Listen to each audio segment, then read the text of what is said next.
технологиясын кайта эмеде. Заманбап технология менен иштеп жаткан алтын ылгоочу ишкананын ар бир тилкесинде атайын даярдыктагы адистер эмгектенет. Азыркы убакта фабрика стабильно айына минимум 350-300 килограмм алтын чыгарат. Самое главное, азыркы убакта биздин коллектив стабильно иштеп атат. Подрядчик менен чогуу иштешибиз. Азыр биздин балдар полностью фабрика 100% өзүбүз иштетип атабыз. Заводдон чыккан калдыктар калдык сактоочу жайга жөнөтүлөт. Бул жай коопсуздук технологиясы менен курулуп, мындагы калдыктар жарым кургак сакталат. Аны курулуш материалына колдонууга болорун изилдөө көрсөттү. Экология боюнча бүгүнкү күндө цианид полностью обезврежениясы болот, метабисульфит натрий менен кургак түрүндө калдык сактоочу жайга жайгашат.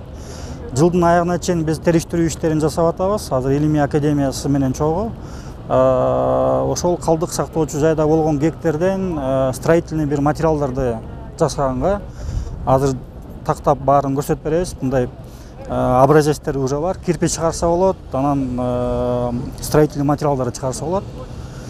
Жер үйдөгү иштер жана анда иштеген жумушчуларга түзүлгөн шарттардан да эл өкүлдөрү кабар алды.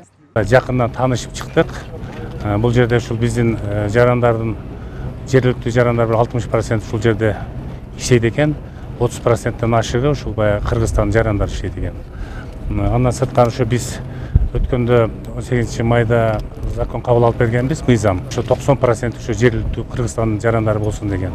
Андан сырткары ушул бул жерге алып аткан продукцияларды дагы ушу 80%тен кем эмес, ушу биздин жергиликтүү продукцияларды алсын деген мыйзам кабыл алып, ушу президенттин кароосуна жөнөткөнбүз.